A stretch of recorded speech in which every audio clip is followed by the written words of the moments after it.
ஜனாதிபதி தேர்தலில் களமிறங்க போற மிக முக்கியமான வேட்பாளர்கள் 2 பேர். அனுரகுமார் திசாநாயக்க, சஜித் பிரேமதாச. இந்த 2 பேரும் தனித்தனியே இலங்கை தமிழரசு கட்சியினுடைய ஒரு சில பிரமுகர்களை நேற்று யாழ்ப்பாணத்தில் சந்தித்து ஒரு பேச்சுவார்த்தையை நடத்தியிருந்தாங்க. இதில் இந்த மாதிரியான விஷயங்கள் சம்பந்தமாக நாங்கள் கவனம் செலுத்தினோம், பேச்சுவார்த்தை நடத்தினோம்னு சொல்லி 3 தரப்பாலையும் அறிவிக்கப்பட்டிருந்தது. இந்த பேச்சுவார்த்தையில் இல்லாட்டி கலந்துரையாடலில் என்ன நடந்ததுன்னு சொல்லி சில விஷயங்களை தான் இந்த காணொலியில் உங்களோட நான் பகிர்ந்து கொள்ள போகிறேன். விளக்கமாக பார்க்கலாம். வணக்கம், நான் கிருஷாந்த் ராஜ். வடக்கு கிழக்கு பொறுத்த வரைக்கும் சில தமிழ் அரசியல் கட்சிகள், சிவில் அமைப்புகளினுடைய பங்களிப்பில் தமிழ் பொது வேட்பாளர் நிறுத்துறது சம்பந்தமான பேச்சுவார்த்தைகள் தொடர்ச்சியாக நடத்தப்பட்டு வருது.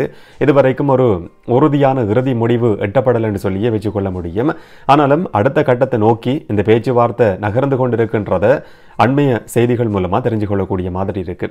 ஆனால் இந்த ஜனாதிபதி தேர்தல் சம்பந்தமாக தென்னிலங்கையை பொறுத்த வரைக்கும் ஒரு வித்தியாசமான விஷயம் தான் பேசப்பட்டு வருது. குறிப்பாக தென்னிலங்கை அரசியலை பொறுத்த வரைக்கும் இப்போ அரசியலமைப்பில் இருக்கிற சில குறைபாடுகள் இல்லாட்டி ஓட்டைகள் சம்பந்தமான விஷயம் அரசியல் அரங்கில் மிக முக்கியமான பேசுபொருளாக மாறி இருக்கு. 2015ஆம் ஆண்டு ஏப்ரல் மாதத்தில் அரசியலமைப்பு 19வது தடவையாக திருத்தப்பட்டிருந்தது. குறிப்பாக ரணில் மைத்ரி ஆட்சியின் கீழே இந்த அரசியலமைப்பு திருத்தம் மேற்கொள்ளப்பட்டிருந்தது உங்களுக்கு ஞாபகம் இருக்கலாம்.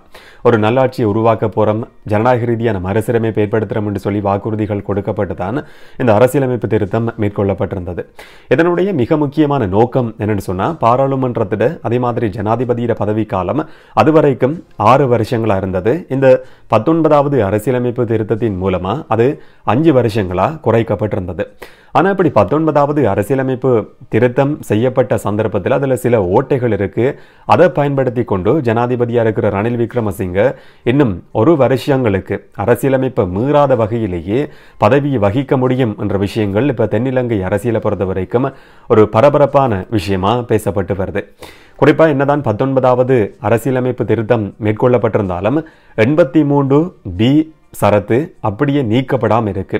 அந்த மேற்கொள்ளப்பட்டிருக்கிற 19வது அரசியலமைப்பு திருத்தத்தின் படிதான் ஜனாதிபதியிட 5 வருஷ பதவி காலத்தை நீடிக்கிறதா இருந்தால் ரீஃபரண்டம், பொதுசன அபிப்பிராய வாக்கெடுப்பு தேவை. அதோட சேர்த்து பாராளுமன்றத்தினுடைய 3/2 பலமும் தேவைப்படும். ஆனால் இந்த 83B சரத்துக்கு அமைய ஜனாதிபதியினுடைய பதவி காலத்தை 6 வருஷங்களுக்கு அதிகமாக நீடிக்கிறதா இருந்தால் மட்டும்தான் இந்த பொதுசன அபிப்பிராய வாக்கெடுப்பும் பாராளுமன்றத்தினுடைய 3/2 பெரும்பான்மை பலமும் தேவைப்படும். அப்போ இந்த 83B பிரிவை பயன்படுத்தி கொண்டு அரசியலமைப்பில் இருக்கிற ஓட்டையை பயன்படுத்தி கொண்டு ஜனாதிபதி ரணில் விக்ரமசிங்க இன்னும் 11 மாதங்களுக்கும் 29 நாட்களுக்கும் கிட்டத்தட்ட 1 வருஷத்துக்கு தொடர்ந்தும் ஜனாதிபதியா பதவி வகிக்க முடியும் என்ற விஷயம் தொடர்ச்சியாகவே விமர்சன ரீதியாக இப்போ பேசப்பட்டு வருது. குறிப்பாக ஐக்கிய தேசிய கட்சியினுடைய பொதுச் செயலாளர் ரங்கை பண்டாரவும் கூட இதே மாதிரியான ஒரு கருத்தை முன் வச்சிருந்தார். ஜனாதிபதி ரணில் விக்ரமசிங்க இன்னும் தொடர்ச்சியாக பதவியில் இருக்கணும், இப்போ ஒரு தேர்தல் நடத்துகிற நிலைமையில் நாடு இல்லை என்ற மாதிரியான கருத்தை சொல்லி கடுமையான விமர்சனத்துக்கு அவர் கடந்த நாட்களில் உள்ளாகி இருந்தார்.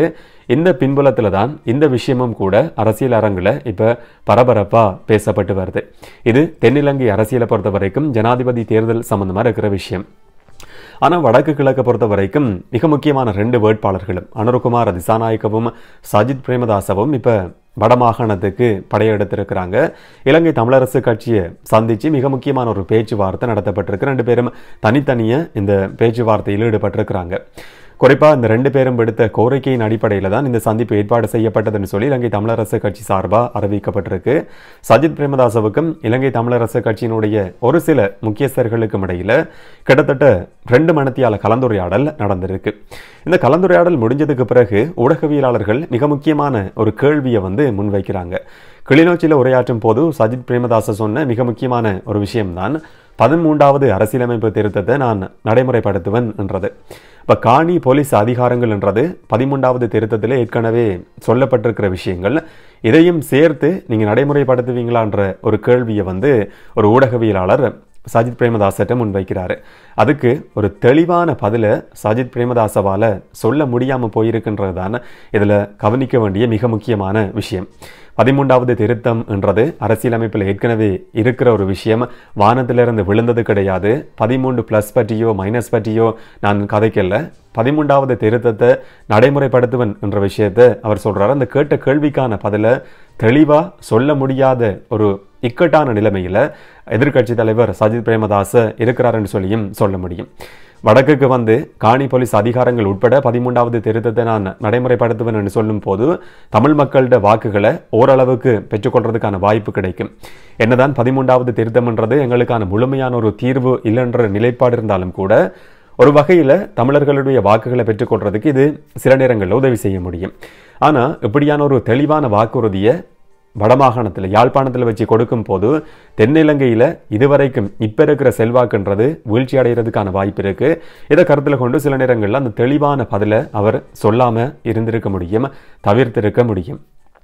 இதில் பேசப்பட்ட விஷயங்கள் சம்பந்தமாக எம்ஏ சுமந்திரன் ஊடகங்களுக்கு சொல்லும் போது பொருளாதார ரீதியான விஷயங்களை பேசினோம், அரசியல் ரீதியான விஷயங்களை பேசினோம், கிராமத்திலிருந்து நாடுன்ற அடிப்படையில் முதல்ல கிராமத்தை அபிவிருத்தி செய்கிறது, அதுக்கு பிறகு மாவட்டம் மாகாணம், அதுக்கு பிறகு நாடு என்ற அடிப்படையில் தேசிய அளவில் விருத்தி செய்கிறது, அபிவிருத்தி நடவடிக்கைகளை முன்னெடுக்கிறதுக்கான தன்னுடைய திட்டம் சம்பந்தமாக சஜித் பிரேமதாச சில விஷயங்களை தெளிவுபடுத்தி இருந்தார். ஆனாலும் கூட எங்களுடைய தேசிய பிரச்சனை வடக்கு கிழக்கு இணைக்கப்பட்டு எங்களுக்கு ஒரு அதிகார பகிர்வு வழங்கப்படணும் என்ற கோரிக்கையை நாங்கள் தெளிவாக முன்வச்சிருக்கிறோம்.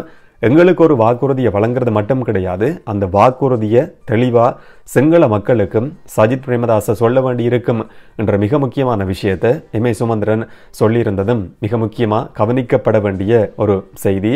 சஜித் பிரேமதாச கொடுத்திருக்கிற வாக்குறுதி தன்னுடைய தேர்தல் அறிக்கையில் இந்த மாதிரியான விஷயங்கள் எல்லாம் உள்ளடக்கப்படும் என்றது. ஆனால் எப்படியான விஷயங்கள் உள்ளடக்கப்படும் என்றதை நம்ம பொறுத்திருந்து தான் பார்க்க வேண்டியிருக்கு. இதே நேரத்தில் அனுரகுமார திசாநாயக்கவுக்கும் இலங்கை தமிழரசு கட்சிக்கும் இடையிலையும் தனியே இன்னும் ஒரு சந்திப்பு நடக்குது. இதில் பேசப்பட்ட விஷயங்கள் சம்பந்தமாக வெளியில் வந்ததுக்கு பிறகு அனுரகுமார திசாநாயக்க ஊடகங்களுக்கு பதில் சொல்றாரு. அதுலேயும் 13வது திருத்தம் சம்பந்தமாக சில கேள்விகள் கேட்கப்படுது. 2019ஆம் ஆண்டு தங்களுடைய கட்சி முன்வைச்ச தேர்தல் அறிக்கையின்படி இப்போ இருக்கிற மாகாண சபை முறையை கொண்டு போகிறதுல எந்த விதமான பிரச்சனையும் கிடையாது என்ற ஒரு விஷயத்தை தான் அனுரகுமார திசாநாயக்க சொல்கிறாரு. இப்போ இருக்கிற மாகாண சபை முறைன்றது அவர் எதை சொல்ல வாரார்ன்றது தெளிவில்லாத ஒரு செய்தி.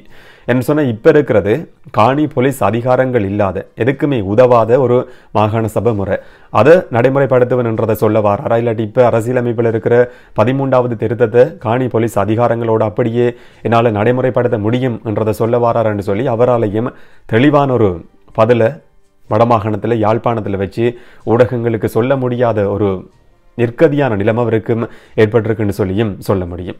இதே நேரத்தில் அனுரகுமார திசாநாயக்க சம்பந்தமாக வடக்கு கிழக்கை பொறுத்த வரைக்கும் தமிழ் மக்களை பொறுத்த வரைக்கும் ஒரு அதிருப்தி இருக்குது. இது சம்பந்தமாகவும் ஒரு ஊடகவியலாளர் கேள்வி எழுப்பியிருந்தார். வடக்கு கிழக்கு பிரிக்கப்பட்டதில் அனுரகுமார திசாநாயக்கவுக்கு மக்கள் விடுதலை முன்னணிக்கு மிக முக்கியமான ஒரு பங்கு இருக்குது. இது சம்பந்தமாக உங்களுடைய நிலைப்பாடு என்னன்னு சொல்லி கேட்கப்பட்ட சந்தர்ப்பத்தில் ஒரு நல்ல விஷயத்தை அவர் சொன்னதை பார்க்க முடிஞ்சுது. கடந்த காலத்தை பற்றி நாங்கள் கதைப்பமாக இருந்தால் எல்லாரை பற்றியும் கதைக்க வேண்டி இருக்கும், சில கசப்பான அனுபவங்கள் இருக்கும். நாங்கள் இப்போ இருக்கிறது கடந்த காலத்தில் வரலாற்று காலத்தில் கிடையாது, எதிர்காலத்தை நோக்கி நகர வேண்டிய காலகட்டத்தில் நாங்கள் இருக்கிறோம். அப்போ அடுத்த கட்டமாக எடுக்க வேண்டிய முயற்சிகள் என்ன, நடவடிக்கைகள் என்னன்னு சொல்லி சிந்திக்க வேண்டிய ஒரு நிலைமையில தான் எல்லா அரசியல் கட்சிகளும் இருக்கிறோம் என்ற விஷயத்தை அனுரகுமார திசாநாயக்க சொல்லியிருந்ததை பார்க்க முடிஞ்சுது. அப்போ எப்படியான தீர்மானத்தை தமிழ் மக்கள் சார்பாக மக்கள் விடுதலை முன்னணி எடுக்கும் என்று சொல்லி ஒரு தெளிவான தகவலை மக்கள் விடுதலை முன்னணியால் இல்லாட்டி அனுரகுமார திசாநாயக்கவால் இப்போதைக்கு வெளிப்படையாக சொல்ல முடியாட்டியும் கூட ஒரு விதமான நிலைப்பாடு அவங்களுக்கு இருக்குன்னு சொல்லி நம்ம புரிஞ்சு கொள்ள முடியும். ஒரு தீர்வை முன்வைக்கிறதுக்கு மக்கள் விடுதலை முன்னணியாக இருந்தாலும் சரி, இல்லாட்டி ஐக்கிய மக்கள் சக்தி சஜித் பிரேமதாசவ இருந்தாலும் சரி தயாராக இருக்கிறாங்க என்ற மாதிரியான ஒரு செய்தியை சொல்கிறதுக்கு முயற்சி எடுக்கிறதா இதை விளங்கி கொள்ள முடியும். ஆனால் அதை 100% நம்ப முடியாது. என்னென்னு சொன்னால் வரலாற்றில் நாங்கள் அப்படியான சம்பவங்களை தான் இதுக்கு முதல்லையும் எதிர்நோக்கி இருக்கிறோம். இந்த செய்தியை பொறுத்த வரைக்கும் சில நேரங்களில் தமிழர்கள் கடுமையான விமர்சனத்தை முன்வைக்க முடியும். ஏன் அனுரகுமார திசாநாயக்கவாலையும் இல்லாட்டி சஜித் பிரேமதாசவாலையும் ஒரு தெளிவான செய்தியை வடமாகாணத்தில் யாழ்ப்பாணத்தில் வச்சு சொல்ல முடியாமல் போயிருந்தது என்ற கேள்வியை விமர்சன ரீதியாக நாங்கள் முன்வைக்க முடியும். ஆனால் யதார்த்த அரசியல் என்று பார்க்குற நேரத்தில் அவங்களுடைய இப்போதைய கருத்துன்றது ஏற்றுக்கொள்ளக்கூடிய கருத்து என்ற நிலைப்பாட்டுக்கு வர முடியும். என்னென்னு சொன்னால் எல்லா விதமான அதிகாரங்களையும் நாங்கள் இப்போ தருவோம் என்று சொல்லி தேர்தல் நடக்கிற காலப்பகுதியில் சொல்லும் போது எதிரான மற்ற கட்சிகள் ஒரு பிழையான பிரசாரத்தை சிங்கள மக்கள் மத்தியில் முன்னெடுக்கிறதுக்கான வாய்ப்பு மிக மிக அதிகம். இது கடந்த காலத்திலையும் நடந்திருக்கு. தமிழ் மக்களோட வாக்குகளை பெற்றுக்கொள்றதுக்காக இந்த மாதிரியான வாக்குறுதிகளை வெளிப்படையா அவங்களால கொடுக்க முடியும். ஆனா ஒரு ஜனாதிபதியா வாரதா இருந்தா பெரும்பான்மையான சிங்கள மக்களுடைய வாக்குன்றது கட்டாயம் தேவை. இப்ப இருக்கிற செல்வாக்கு வீழ்ச்சி அடைகிற மாதிரியான கருத்துக்களை வேட்பாளர்கள் சொல்ல மாட்டாங்கன்ற யதார்த்த அரசியலையும் நம்ம புரிஞ்சு கொள்ள வேண்டியிருக்கு. என்ன நடக்கும்ன்றது யாருக்குமே தெரியாது. ஆட்சிக்கு வந்ததுக்கு பிறகு அவங்க எப்படி செயற்படுவாங்கன்றதும் யாருக்குமே தெரியாது. தேர்தல் நடக்குமா இல்லையான்றதே இப்போ ஒரு கேள்விக்குறியாதான் இருக்கு. அரசியலமைப்பில் இருக்கிற ஓட்டையை பயன்படுத்தி கொண்டு ரணில் விக்ரமசிங்க இன்னும் ஒரு வருஷத்துக்கு பதவியில் இருக்க போறாரு, இல்லாட்டி ஒரு தேர்தலை நடத்த போறாரா, தமிழ் மக்களோட வாக்குகள் யாருக்கு கிடைக்கும் என்றதையெல்லாம் நம்ம பொறுத்திருந்து தான் பார்க்க வேண்டியிருக்கு. இதை பற்றி நீங்கள் என்ன நினைக்கிறீங்கன்றதை கமெண்ட்ல பதிவு செய்யுங்க. இன்னும் ஒரு காணொலியில் இன்னும் ஒரு தகவலோட சந்திக்கலாம். வணக்கம்.